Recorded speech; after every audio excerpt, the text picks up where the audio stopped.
dari kelompok tersebut akan presentasikan hasil-hasil dari kelompok kami yang bertema pendapatan dengan anggota kelompok kami, yaitu yang terdiri dari saya Ferdinand Kapuati, absen 3. saya Eka Astianito, nomor absen 6, dan saya sendiri Zerina Kapuati, nomor absen 2.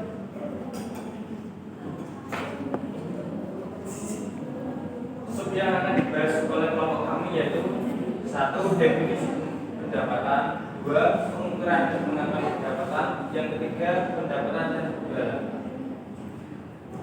Yang pertama yaitu definisi pendapatan. Pendapatan adalah arus masuk kotor dari manfaat ekonomi yang timbul dari aktivitas normal entitas selama satu periode. Jika arus masuk tersebut mengakibatkan kenaikan ekuitas yang berasal dari kontribusi penanaman modal oleh PSKK 23 revisi 2010. Pembahasan yang kedua yaitu pengukuran dan pengakuan pendapatan. Nah, di sini pengukuran yaitu pendapatan yang diukur dengan nilai wajar atau imbalan yang diterima dapat diterima. Nilai wajar adalah harga yang akan diterima untuk menjual suatu aset atau harga yang akan dibayar untuk mengalihkan suatu liabilitas dalam transaksi yang teratur antara pelaku pasar dan tanggal pengukuran.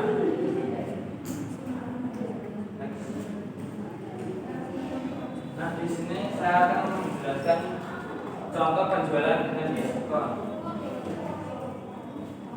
Soalnya yaitu PT Gigi memiliki kesepakatan dengan pelanggan jika dalam periode 12 bulan yang berakhir 31 Desember mereka membeli barang dagang paling sedikit senilai 100 juta, maka mereka menerima diskon 2%. Sejak 1 Januari sampai 3 Oktober mereka telah menjual kepada pelanggan tersebut senilai 90 juta. Diperkirakan pada akhir Desember nanti penjualan akan mencapai lebih dari 100 juta. Yang ditanya yaitu berapa pendapatan yang harus diakui oleh PT Gigi. Nah,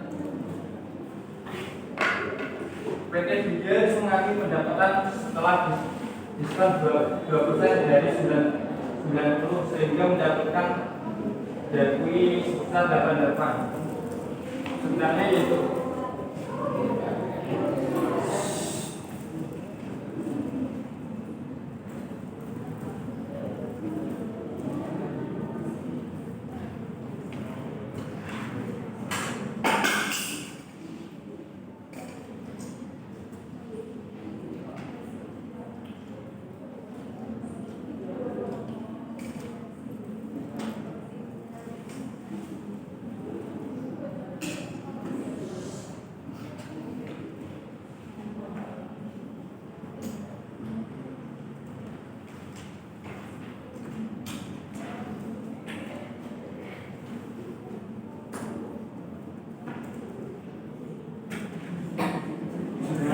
piutang usaha pada penjualan sebesar 88.200.000 dan jika pelanggan tersebut tidak mencapai batas pembelian diskon sehingga diskon batal diberikan oleh pada PT Gigi.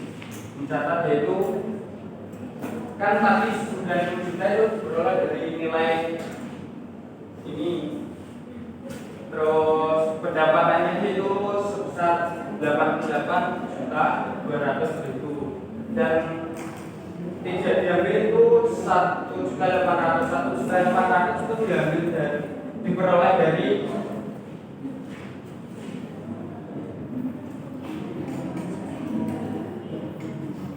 dikali 2%-nya sama dengan 1.800.000. 90 juta dikali 2%-nya yaitu sebesar 1.800.000.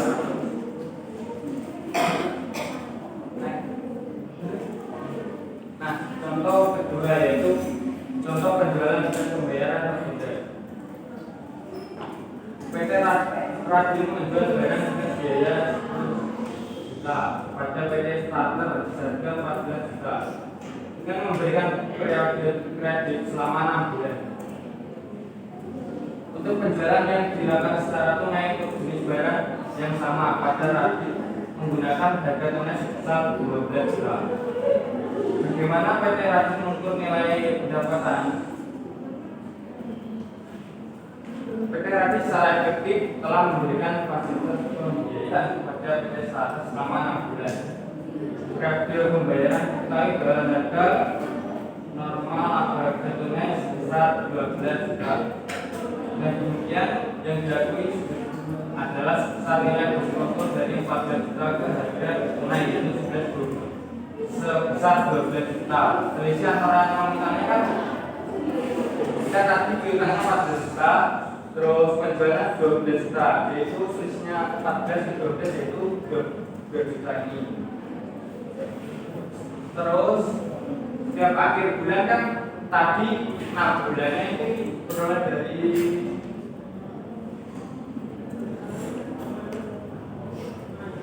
pada PT Starter selama 6 bulan tenggat waktu periodenya, yaitu kan ini kok bisa pendapatan unit ditanggungnya itu kok bisa 3.334 ini berat dari satu bulan 6 satu periode 6 bulan ini dikali 200.000 itu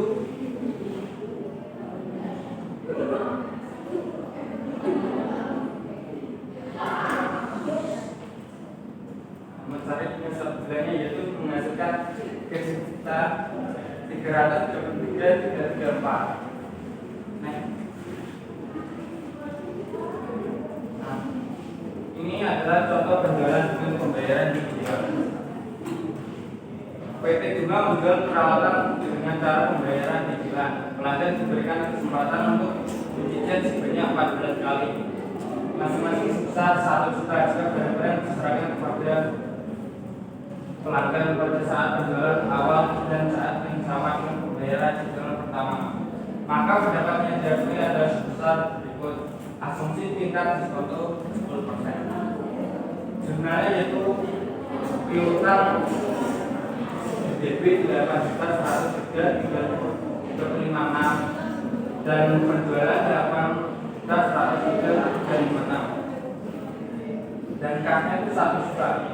Kan dari sekitar cicilannya 14 kali itu 8.103.356. Kalau dibagi yaitu 546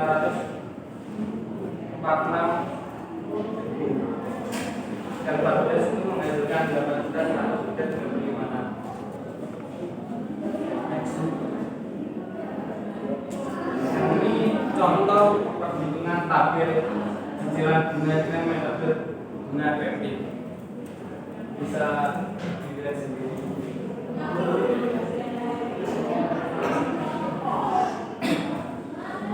Selanjutnya yaitu saya menjelaskan mengenai pengakuan pendapatan.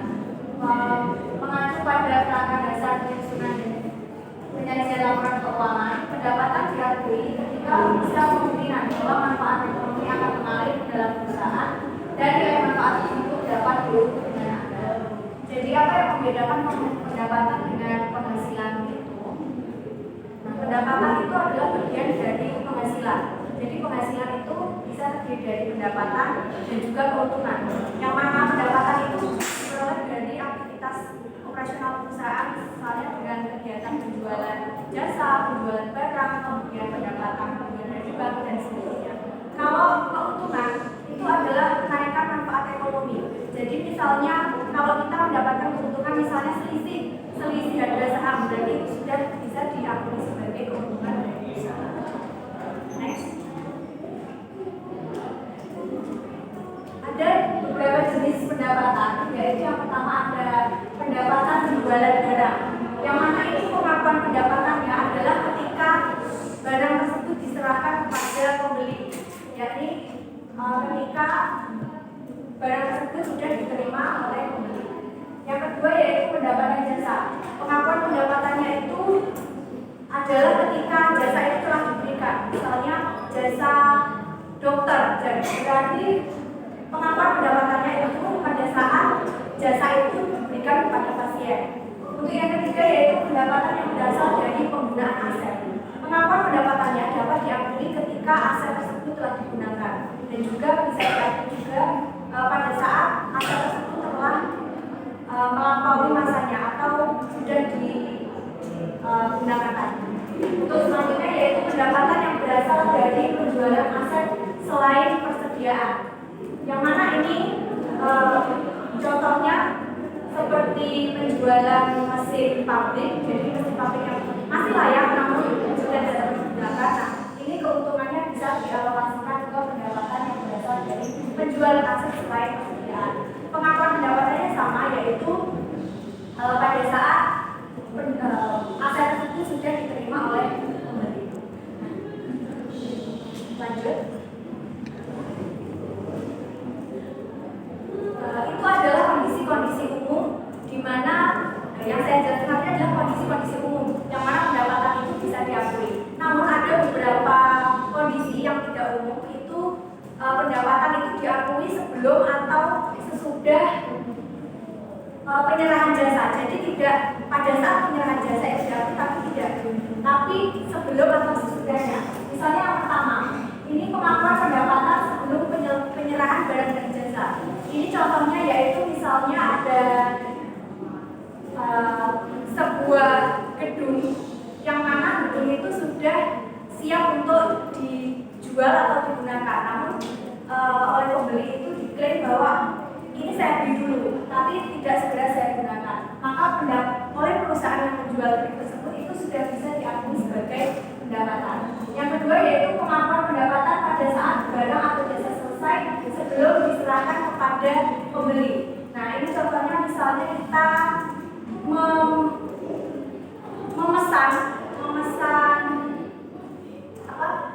Contohnya baju misalnya yang sudah ada di toko persediaannya, tapi belum waktunya pembagian seragam. Nah, itu nanti dibagikan barangnya itu sudah siap selesai, siap didistribusikan, namun belum diserahkan kepada pembeli. Nah, itu juga sudah bisa diklaim sebagai pengakuan pendapatan. Untuk yang ketiga yaitu pengakuan pendapatan setelah penyerahan barang dan jasa. Ini contohnya seperti instalasi WiFi atau mungkin penjualan-penjualan yang ada purna jual. Jadi selain membeli barang, kita juga memiliki tanggung jawab untuk menyelesaikannya sampai akhir, sampai diterima dengan baik oleh pembeli. Jadi pengakuan pendapatannya itu setelah penyerahan barang dan jasa. Lanjut. Ini ada contoh ilustrasi. PT Abadi menjual beberapa peralatan dengan harga tunai senilai 10 juta untuk peralatannya saja, atau 13 juta termasuk jasa perawatan tersebut selama 2 tahun. Dalam kasus ini, PT Abadi akan mengakui pendapatan dari penjualan barang sebesar 10 juta dan pada saat PT Abadi akan mengakui pendapatan dari penjualan barang sebesar 10 juta pada saat penyerahan barang. Sedangkan 3 juta akan diakui selama 2 tahun sebagai pendapatan jasa.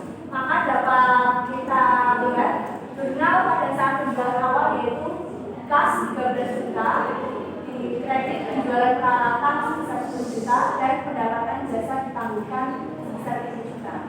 Pendapatan jasa ditangguhkan ini adalah untuk mengklaim jasa perawatan selama 2 tahun. Ini kan belum digunakan, jadi ibaratnya masih ditangguhkan. Kemudian pada saat jurnal pengakuan pendapatan jasa. Nah, ini setelah misalnya seperti instalasi WiFi tadi, kita kan sudah menjual WiFi-nya sebesar 10 juta. Kemudian kita memasangkan WiFi tersebut sampai bisa digunakan. Nah, ini kita akui pendapatan jasanya. Pendapatan jasa kita terima sebesar 3 juta. Kreditnya baru diakui ke pendapatan sesungguhnya, yaitu pendapatan jasa perawatan sebesar 3 juta. Next. Selanjutnya, setelah mengakui bagaimana pengakuan pendapatan itu, kita masuk ke step berikutnya yaitu mengenai pendapatan penjualan. Pendapatan penjualan menurut PSAK revisi 2010 Entitas mengakui pendapatan dari penjualan barang ketika semua kondisi berikut telah terpenuhi, yaitu yang pertama, entitas telah memindahkan risiko dan manfaat kepemilikan barang secara signifikan kepada pembeli. Jadi misalnya kalau barang tersebut masih dalam pendistribusian, nah itu berarti tanggung jawab masih berada pada penjual. Namun kalau barang itu telah sampai ke pembeli, berarti sudah bisa diakui sebagai pendapatan karena kita telah memindahkan risiko dan manfaat barang tersebut kepada pembeli. Untuk yang kedua yaitu entitas tidak lagi melanjutkan pengelolaan yang terkait dengan kepemilikan barang tersebut atau sudah tidak lagi memiliki kendali atau kontrol yang efektif atas barang yang dijual. Jadi ketika kita menjual mesin ataupun kendaraan yang masih layak namun sudah tidak kita pakai, nah itu kita sudah tidak punya lagi kewajiban atas kendaraan ataupun mesin tersebut ketika mesin tersebut telah dijual. Untuk yang ketiga yaitu jumlah pendapatan dapat diakui secara anggal. Nah, maksud di sini adalah ketika pendapatan itu bisa diukur dengan nilai uang. Pendapatan itu bisa diukur dengan nilai wajar tadi. Untuk yang keempat yaitu kemungkinan besar manfaat ekonomi yang terkait transaksi tersebut akan mengalir ke entitas. Yang berarti entitas sudah merasakan manfaat dari pendapatan tersebut. Yang kelima yaitu biaya yang terjadi atau akan terjadi sehubungan dengan transaksi penjualan tersebut dapat diukur dengan anggal. Tadi dua pendapatannya bisa diukur dengan anggal. Kemudian biaya yang kita keluarkan untuk menjual barang atau produk tersebut sudah bisa diukur dengan nilai uang. Next. Untuk macam-macam penjualan barang, ini ada beberapa contoh. Yang pertama ada penjualan bill and hold, yang mana pengertiannya yaitu penjualan barang dengan penundaan pengiriman. Penundaan pengiriman barang ini memang diminta oleh pembeli tanpa mempengaruhi waktu penagihan atau kesepakatan harga. Jadi bill and hold ini artinya bayar kemudian ditahan. Maksudnya kalau kita bahasa umumnya dikip dulu. Jadi kita sudah memberikan uangnya tapi nanti dulu saya sudah pesan tapi dikirimnya nanti. Misalnya kalau kita pesan furniture kemudian untuk kafe saya, tapi saya bayar dulu ya kursinya, nanti diantarkan setelah kafe saya jadi. Nah itu adalah contoh penjualan bill and hold. Lanjut. Nah ini ada contoh ilustrasinya. PT Gema menjual perlengkapan mesin cetak kepada PT Berencana kepada PT Cetak yang berencana membuka cabang baru di Kota Bandung. Dalam kesepakatan jual beli, PT Cetak meminta PT Gema tetap memegang mesin tersebut dan mengirimkannya pada saat cabang baru sudah siap. Transaksi jual beli sudah terjadi pada saat kesepakatan ditandatangani, sehingga PT Gema tetap melakukan penagihan seperti penjualan pada umumnya tanpa menunggu mesin tersebut diserahkan kepada PT Cetak. Jadi seperti ilustrasi yang saya jelaskan sebelumnya. Lanjut. Untuk yang kedua yaitu penjualan barang dengan instalasi. Pengertiannya yaitu penjualan barang yang ketika barang diantar ke tempat pembeli, barang tersebut masih memerlukan proses pemasangan atau instalasi terlebih dahulu sebelum akhirnya barang tersebut dapat digunakan oleh pembeli. Next. Contoh ilustrasinya yaitu PT Halifa menjual peralatan medis berupa alat fisioterapi di rumah sakit. Instalasi memakan waktu sekitar 3 minggu dan harus dilakukan oleh teknisi khusus. Kapan PT Halifa mengambil penjualan peralatan ini? Dalam kasus ini, resiko dan manfaat masih berada di PT Halifa sampai instalasi dilakukan. Jadi kan peralatan medis ini kan berinstalasi. Jadi ketika PT Halifa menjual peralatan medisnya, itu tanggung jawabnya masih berada pada PT Halifa karena peralatan medis tersebut belum terpasang atau belum melakukan instalasi pada PT yang membeli tersebut. Dengan demikian, tidak ada pendapatan penjualan yang diakui terkait penjualan pada saat peralatan diantar ke tempat pembeli, namun baru dapat diakui setelah instalasi dilakukan. Lanjut. Untuk selanjutnya ada penjualan dengan pembayaran di muka. Pembayaran yang diterima di muka sebelum barang diserahkan dan tidak dapat diakui sebagai sebagai pendapatan. Nah, ini biasanya kita menyebutnya DP. Kita bayar dulu di muka, yang mana itu bukan sebagai pendapatan, tapi kita akui sebagai pendapatan diterima di muka, yang mana itu adalah hutang yang belum atau kewajiban yang belum kita selesaikan kepada pembeli.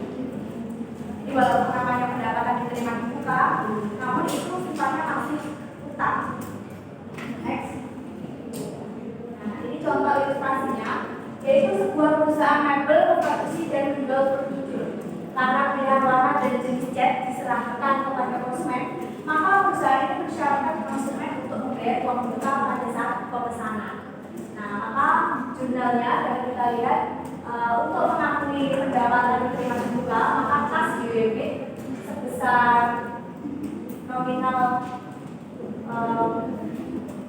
furnitur, kemudian kredit pendapatan diterima di muka. Nah, setelah barang tersebut jadi dan didistribusikan ke konsumen, ini kita baru mengambil pendapatannya, yaitu pendapatan diterima di muka di debit, yang artinya mengurangi hutang. Kemudian pendapatan penjualan di kredit, yang artinya menambah pendapatan kita sebesar nilai furnitur.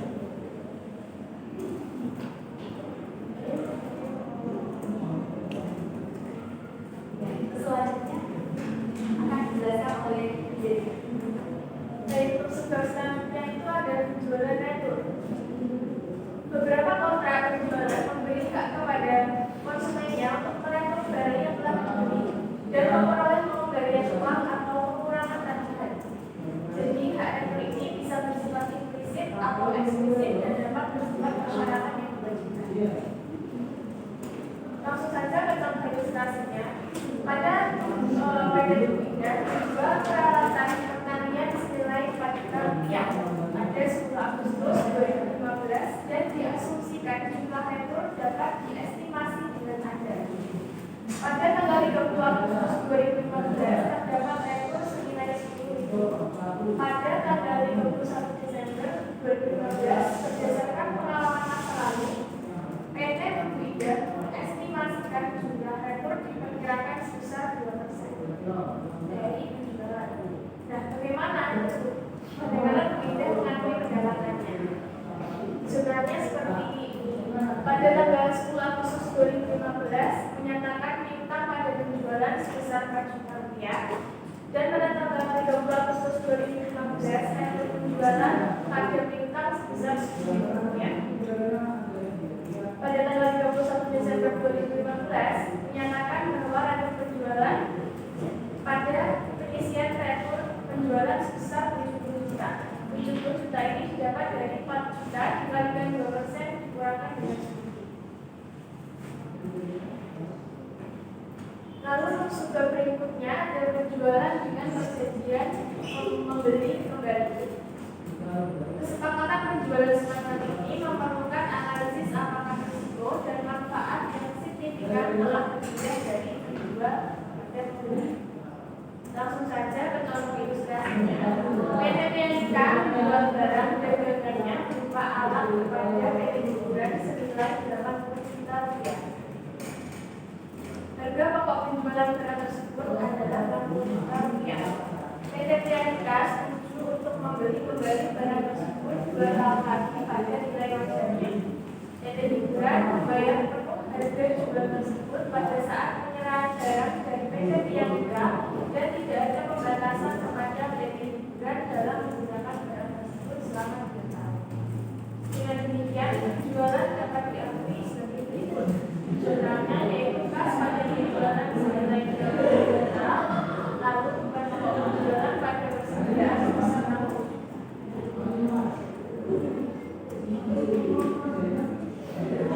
Berikutnya ada penjualan menggunakan agen. Pada hari ini agen menanti pendapatan sebagai komisi, bukan harga jual barang, karena agen tidak menanggung resiko dan manfaat terkait penjualan tersebut.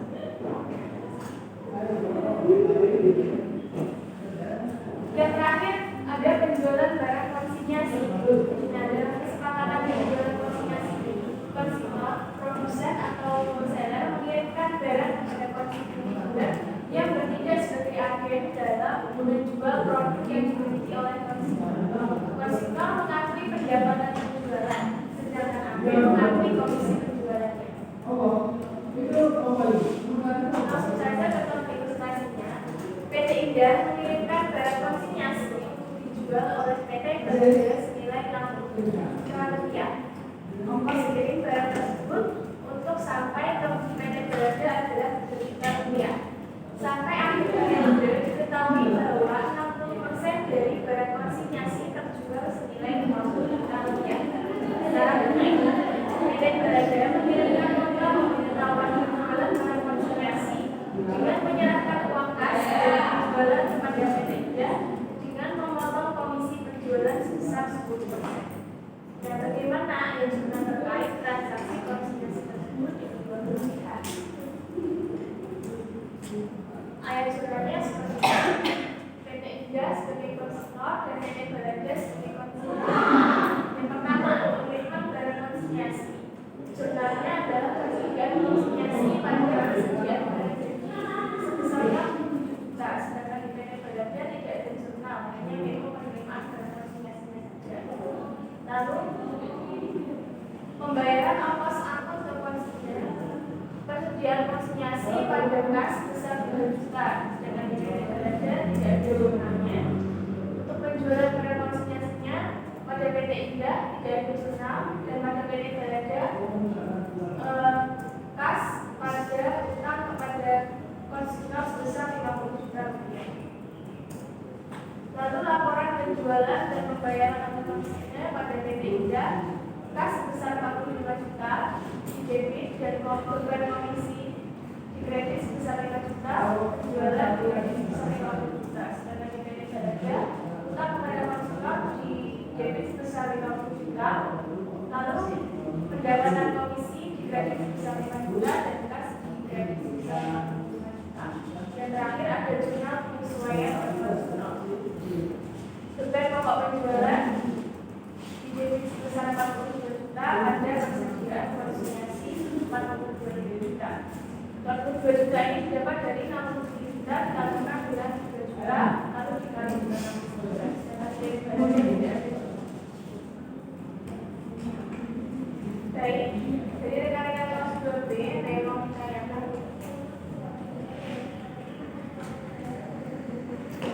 Silakan bagi yang bertanya.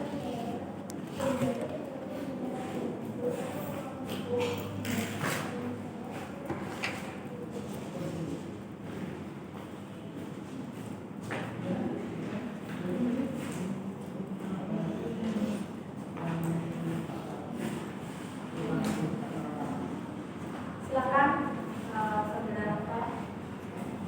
Jadi sebelumnya perkenalkan nama saya Rafa dari absen 14. Saya jualannya pada kelompok pertama. Saya punya sebuah contoh soal, yaitu pada tanggal 1 Oktober 2022 PT Lestari Jaya menjual peralatan pabriknya senilai 6 juta rupiah dan diasumsikan jumlah retur dapat diestimasi dengan Anda. Lalu pada tanggal 31 Oktober 2022 terdapat retur senilai Rp20.000 dan pada tanggal 31 Desember 2022 berdasarkan pengalaman masa lalu itu terdapat bahwa PT Lestari Jaya mengestimasikan jumlah retur diperkirakan sebesar 4% dari total penjualannya. Lalu yang saya tanyakan, bagaimana PT Lestari Jaya itu mengakui pendapatannya atau jurnalnya? Terima kasih. Terima kasih. Selanjutnya ada yang bertanya. Silakan dari Budi. Sebelumnya kenapa saya pilih sekarang sebelum satu. Jadi sebenarnya saya memiliki beberapa soal. Jadi ABC menjual barang dengan biaya 10 juta kepada PT Jaya Tama. Itu seharga 14 juta. dan memberikan periode kreditnya itu 6 bulan. Sedangkan kalau penjualannya itu tidak dilakukan tunai untuk jenis barang yang sama, maka PT ABC itu akan mengenakan harga tunainya itu sebesar 12 juta.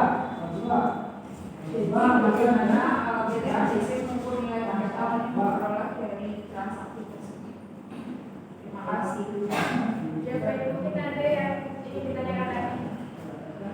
Ya, Nama saya Semal Farisda, saya 11. Izin bertanya pada kelompok pertama mengenai soal dari PT Jaya menjual beberapa peralatan dengan harga tunai sebesar 15 juta rupiah dan itu untuk peralatannya saja dan 18 juta rupiah itu termasuk dengan jasa perawatan dari peralatan tersebut selama 2 tahun. Dan dalam kasus ini PT Jaya akan mengambil pendapatan dari penjualannya sebesar 12 juta rupiah pada saat penyerahan barang. Sedangkan sebesar 3 juta rupiah akan diikuti selama 2 tahun sebagai pendapatan jasa. Pertanyaan saya, bagaimana untuk PT Jaya mengambil pendapatannya atau jurnal? mungkin ada yang ingin bertanya lagi?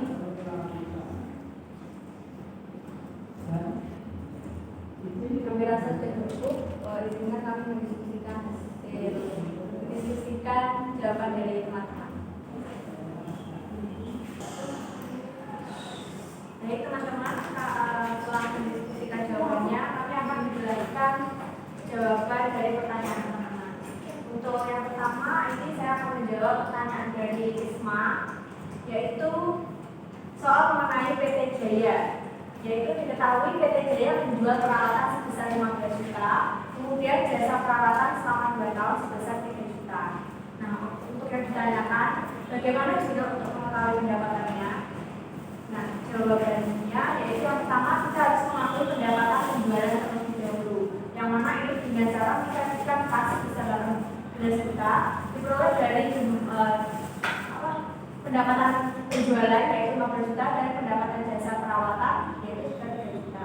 Kemudian dikredit pendapatan penjualan peralatan sebesar 15 juta dan pendapatan jasa yang ditanggungan sebesar 3 juta.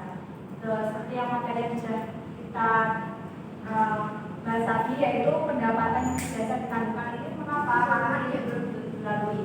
Nah, setelah pendapatan jasa tersebut diperoleh atau sudah terpakai, maka penerapan pendapatan jasa itu bisa dijurnal dengan pendapatan jasa ditanggungan, pendapatan jasa ditanggungan didebit sebesar 3 juta dan pendapatan jasa perawatan ini diakui sebesar 3 juta. Oke, terima kasih sudah dijelaskan. Sama. Baik, selanjutnya saya akan menjawab pertanyaan dari Ibu. Ketahui PT ABC menjual barang dengan biaya 10 juta, PT Jaya Tama seharga 14 juta, dengan kredit 6 bulan. Penjualan tunai sebesar 12 juta. Ditanya bagaimana PT ABC mengukur nilai pendapatan yang diperoleh.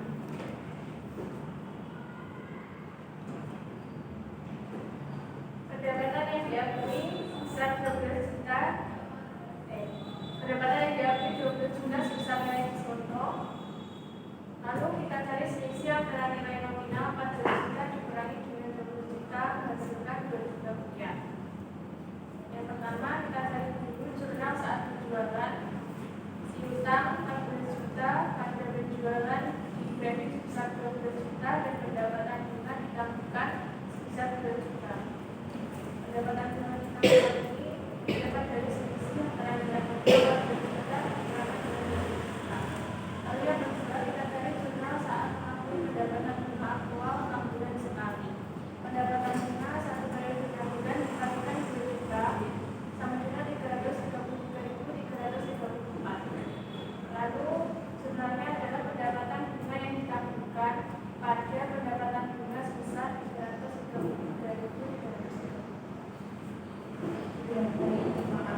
Jadi kan diketahui PT Sriwijaya pabrik itu 6 juta. Pada tanggal 31 Oktober 2022 retur senilai 20.000 dan jumlah retur diperkirakan 44%. Intinya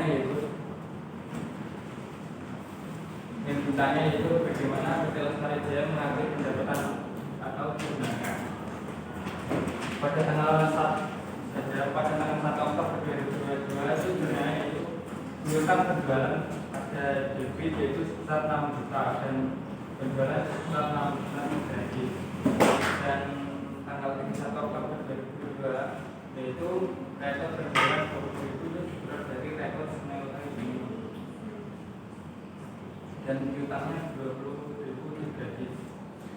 Dan pada tanggal 31 Desember 2022 rekor penjualan sebesar 220 dan penyisian rekor penjualan 220 itu diperoleh dari 6 juta dikali 4%, itu dikurangi 20.000 sama dengan 220.000. Bagaimana Pak? Terima kasih. Seluruh pertanyaan sudah terjawab. Mungkin itu saja yang dapat kelompok kami sampaikan. Semoga memberikan manfaat bagi kita semua. Kurang lebihnya mohon maaf. Wassalamualaikum warahmatullahi wabarakatuh. Waalaikumsalam.